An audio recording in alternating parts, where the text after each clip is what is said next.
You know me. I make a name for myself by having different opinions than most of the YouTube crew. Nintendo YouTubers go left. I usually go right. It's just the way it works out. But I feel like I have to address this because I don't like doom and gloom. I don't like being down in the dumps. I don't like negative predictions and negative pessimism. And I don't like misinformation. If the negativity is deserved, if it's factual, if it's accurate, whatever. That's what we got to roll with. We'll wait till the next good moment. But when the negativity and the doom and gloom is based on completely false facts, drives me crazy. What's going on, everybody? It's Zach from SwitchForce. Buckle up. Yikes. Okay, so obviously everybody wanted to Switch got announced, and my take was that, wow, horse game is coming out. Man, they're getting it out quick to clear the way for the rest of the year. And then a lot of other people's takes were, oh my gosh, this is like the first nail in the Switch's coffin. Nintendo has nothing. They have no direct. They're done. It's over. They're putting this out. That means nothing more.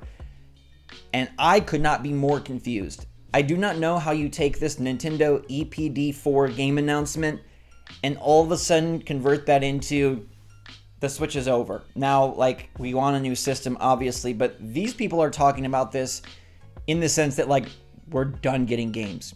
Tears of the Kingdom really was the last hurrah. And we got people like Kit and Krista, who used to work at Nintendo, propagating this idea that Nintendo is releasing this game and releasing it in such a shove it out their way because they've got nothing else. I don't understand where that logic comes from.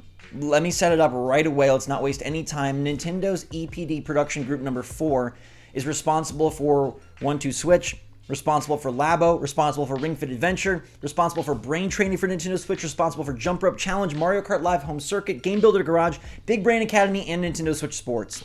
Now, outside of the last one, Switch Sports, which did get a proper premiere presentation, every other game was kind of ushered out. Now, they did have trailers, but they were Twitter ushered out. They were like, yo, here you go. We got a new thing.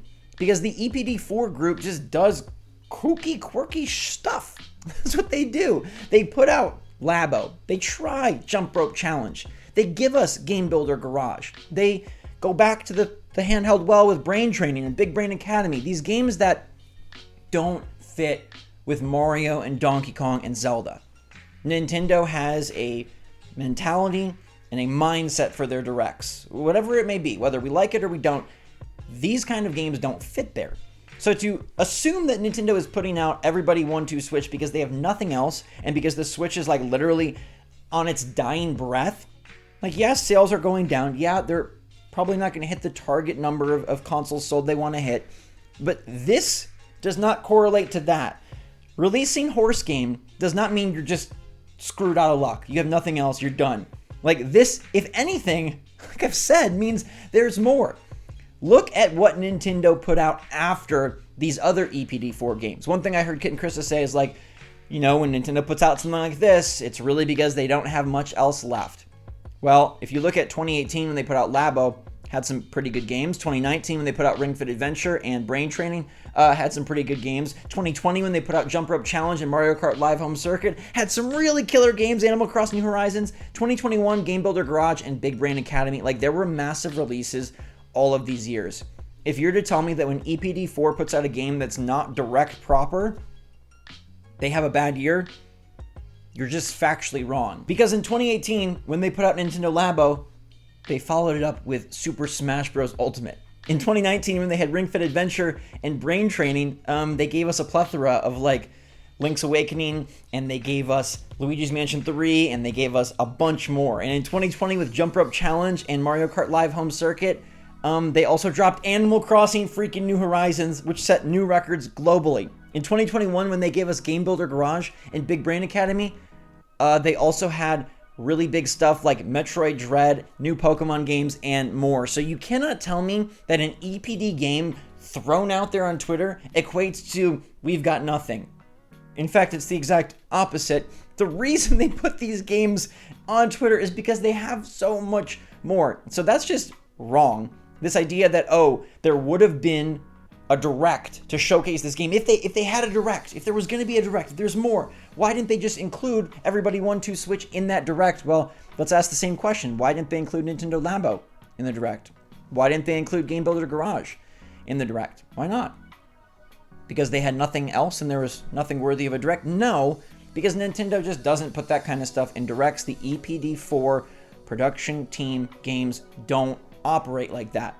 This is completely separate from that, and no matter what you think about Everybody 1-2 Switch, no matter what Nintendo thinks about Everybody 1-2 Switch, no matter the review score, the price, the sales, this does not equal this. And Everybody 1-2 Switch in no way equates to there's no more games coming out. And a Direct has nothing to do with this, and like I've mentioned in my videos, if anything, the inclusion of this on June 30th only further supports and further cements that there are more games for August, September, October, November, and December, because if not, why not spread things out? It literally makes no sense to pump 7 first-half first-party titles and then 1 in the second half, Pikmin 4. People are up in arms like it's over for Switch. I guess Tears of the Kingdom was the last game. No, don't buy it, don't believe it, don't listen to it. It's based on misinformation. The other thing I've seen served out there is that, wow, Nintendo released new Joy-Con colors for the first time since 2019. Technically, that is true in the way that these are not tied to a game or a special edition. They did the Skyward Sword Joy-Con, there were Animal Crossing Joy-Con, obviously Splatoon 3, Pokemon Scarlet Violet, and Tears of the Kingdom Joy-Con.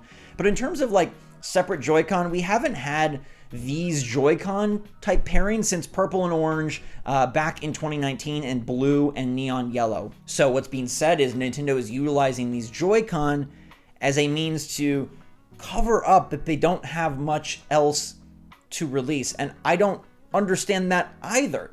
The thought process here is that at the end of like the 3DS life cycle, they came out with a bunch of special editions to mask the lack of games, and that they're going to come out with more special editions and more Joy-Con to sort of blur the lines of no releases.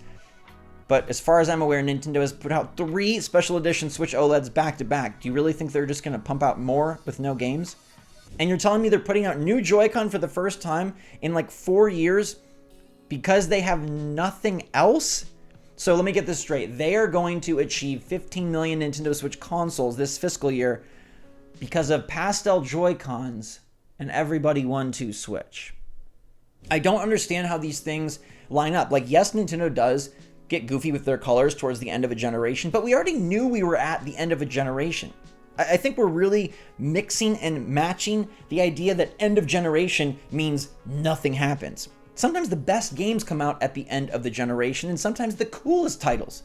By all accounts, the Wii U's best game was Breath of the Wild, and that came out literally after the Wii U had already died. Nintendo has more games this year, friends. They have more fun things for you to play. If we adopt the ideology of these other speakers and say that when EPD4 puts out a game, it's doom, and when Joy-Con colors come out, it's doom, we would be betraying the entire 7-year history of Nintendo Switch, which does not follow that pattern whatsoever. At that point, what data are we basing this off of, except maybe negativity draws more clicks than positivity? I don't know. Sad but true facts, on YouTube at least. I just have to be the one to tell you they're not related. EPD4 puts out games in weird ways, and yes, this one was the weirdest yet, but it's supposedly bad. They don't want to show it. It's a $30 product. Do you really think that Nintendo's only other game this year, besides Pikmin 4, is a $30 title, especially after they just went through a painstaking process of raising the price of Legend of Zelda Tears of the Kingdom to $70? You really don't think they have another $70 game, or at least another $60 game? You really think they have nothing else? You really think they're putting out pastel Joy-Con so you can play Animal Crossing New Horizons? You really think that they're not going to have a Direct because this game was their big announcement that they didn't even put a trailer out for? You really think they're just sitting back and doing nothing, and that they chose to release Horse Game in June instead of August, September, October, November, December because they have... I don't get it. I don't buy it. I don't get it. And when we get to the end of the year and there's a bunch of cool fall games for Nintendo Switch, I don't know. Maybe we'll do a little party or something. We can bring back hashtag Trust SwitchForce, because I'm telling you, Everybody 1-2 Switch is not the end of the line, and there is more to come. I don't know when a Direct will be, but there will be a Direct, and Nintendo will have more than just regurgitating Everybody 1-2 Switch's announcement, because those kind of games don't get announced in Directs. Have we been paying attention the last 7 years? Sometimes I feel like we just ignore reality and make up our own, but you got me, okay? I don't understand what it's about, why we're saying it, but it's being said, and I wanted to address it. Let me know in the comments down below what you think Do you believe what I'm saying? Or do you believe this other narrative that the Switch is getting, you know, all those nails in the coffin, and pretty soon there's going to be nothing left, and this holiday season will be filled with coal? I guess. Stick a coal cartridge in your Switch and see what you get. Jam a 3DS cartridge in there, see if it'll fit. It won't. Just like Everybody 1-2 Switch won't be the last Switch game. All right, thanks so much for watching, everybody. Stay safe, stay healthy, stay happy, stay positive out there. Love you lots. SwitchForce out.